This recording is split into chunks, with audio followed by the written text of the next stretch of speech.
Yo, what's up out there, everybody? Hashtag Brothers of Baseball, second segment. Welcome back in.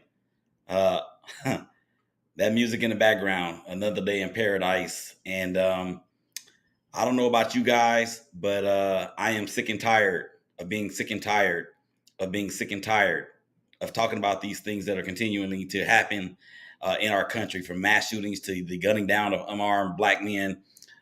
We talked about that in the first segment, that being the shooting death of one Jalen Walker, 25-year-old, shot 60 times by Akron police.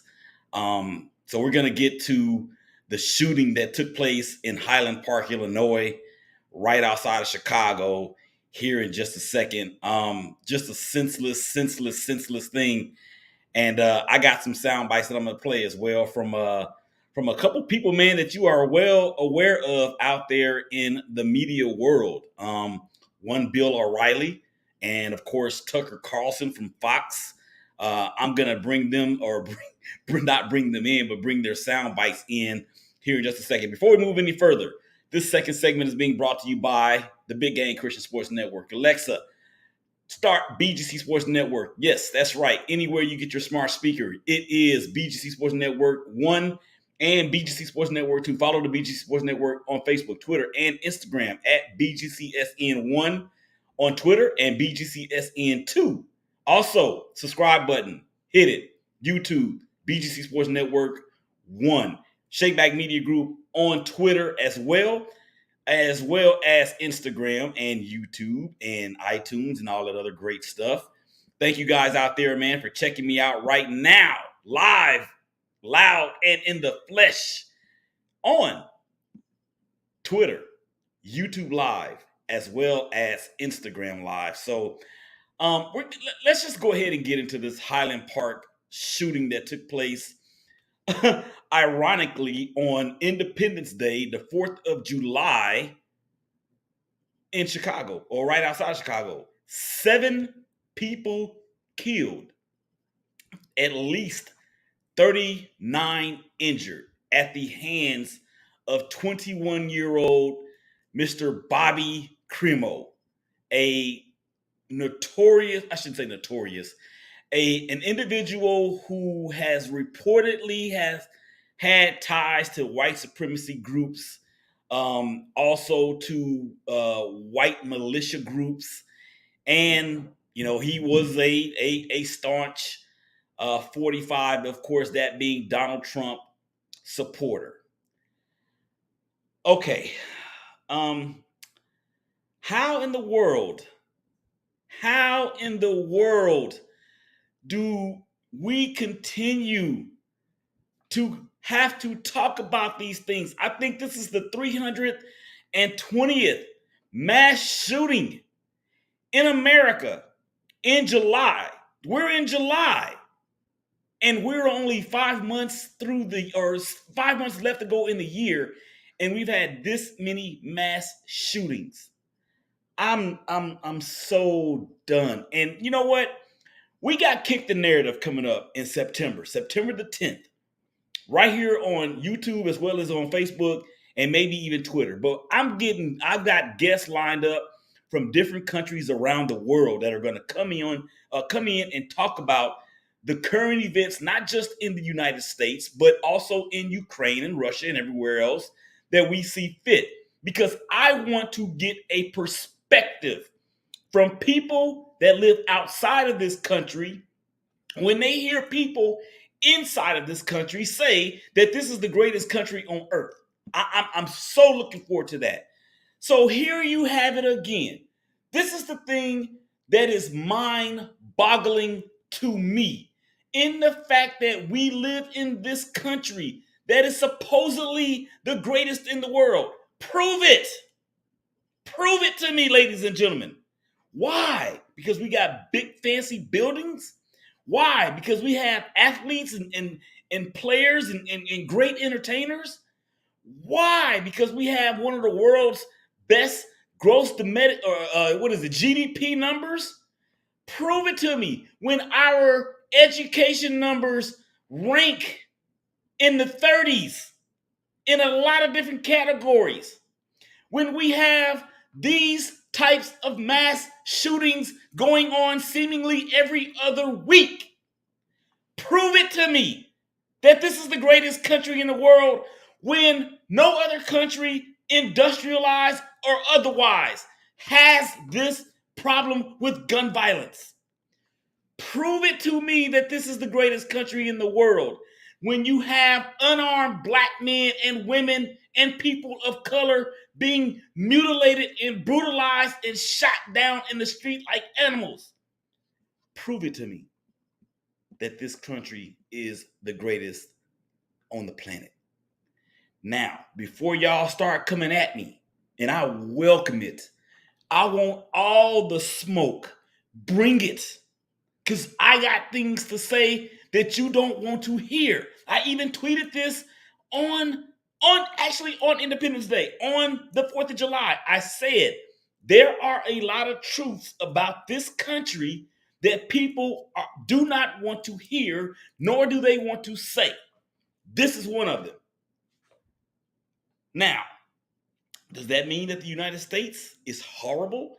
Does that mean that the United States is like a third world country? And I don't even like using that phrase. That's what they say. Is the fact that the United States really is a facade of what we portray it to be?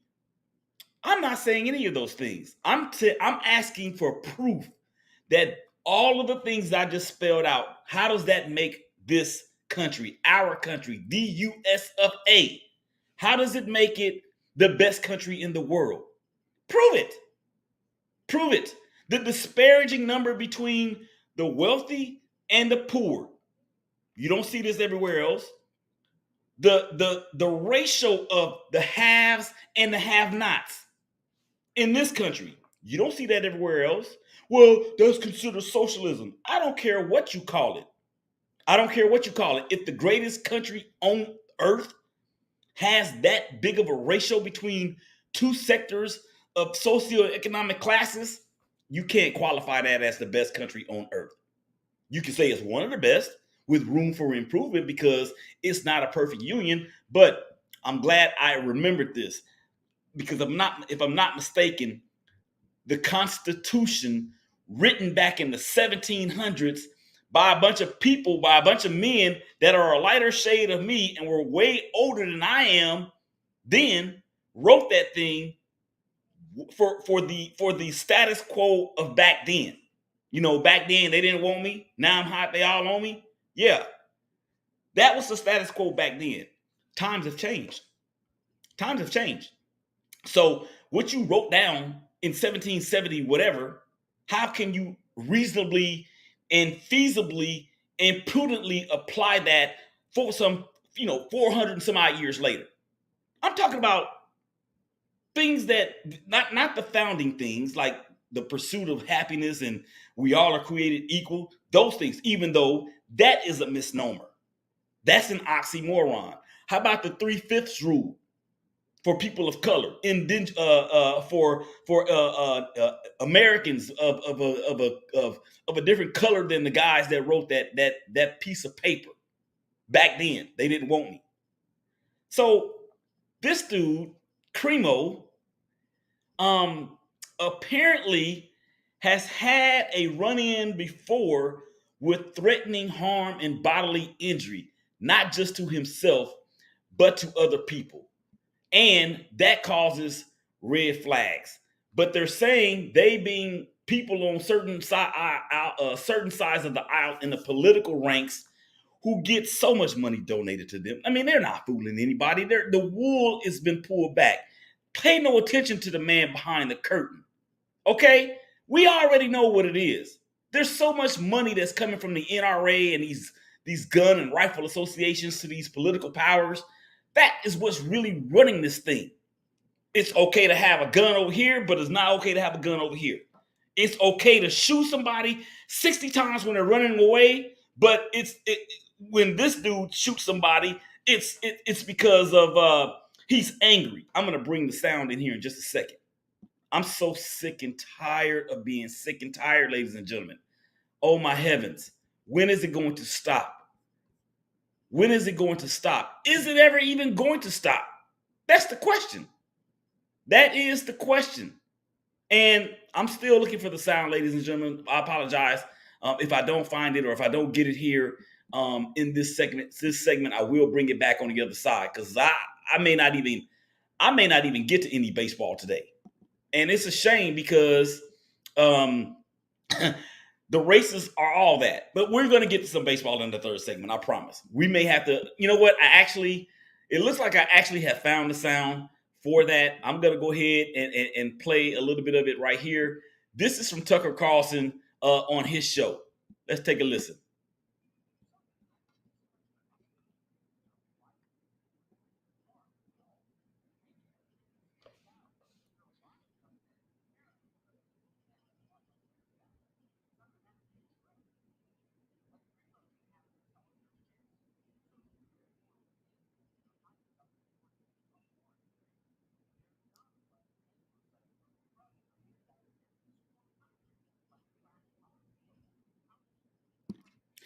So Tucker Carlson just basically blamed this on psycho, whatever kind of drug he said it was. I don't even know what that is.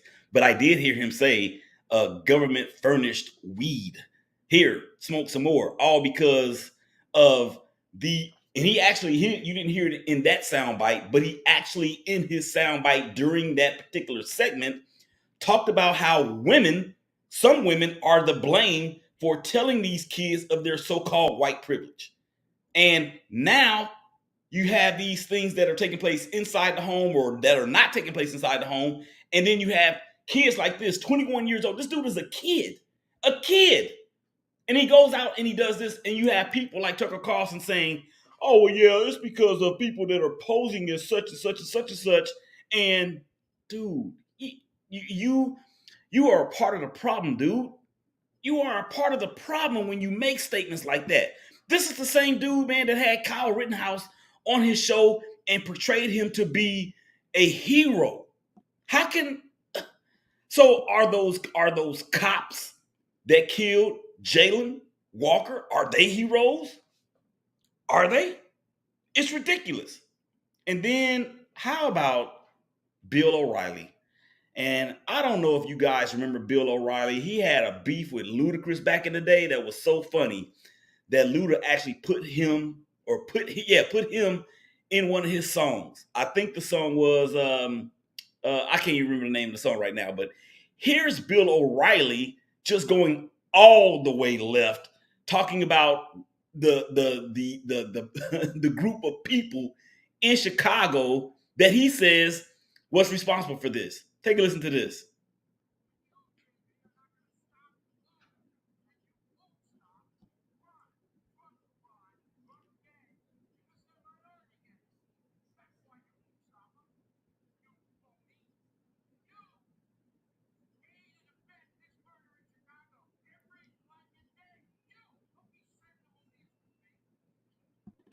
So Bill O'Reilly has basically said that the Crimo murder, who is obviously of Caucasian descent, is it was the reason, or minority gangs was the reason behind it. I don't. How can these people? How can the Tucker Carlsons of the world and the Bill O'Reillys of the world and the Sean Hannitys of the world, and even to a degree, I mean, I'm not just trying to pick on right wing conservative media because CNN has messed up some stuff too. You know, NBC has messed up some stuff too. But these types of comments, ladies and gentlemen, when it comes to it's blame shifting, it's deflection, and it's all those things that will keep a person or an entity or an individual or a group or whatever from being held accountable. It's that's all in place because of that. And it's sad. It is sad. How much respect do you not have for the victims of those families that were gunned down by saying things like this? You have no compassion for your fellow man. Instead, you're worried about ratings, or the politicians who are just blocking things that will obviously make things a little bit better in this country and push us more to us being the greatest country on the globe. They won't do it because their pockets are more important than their prayers to them.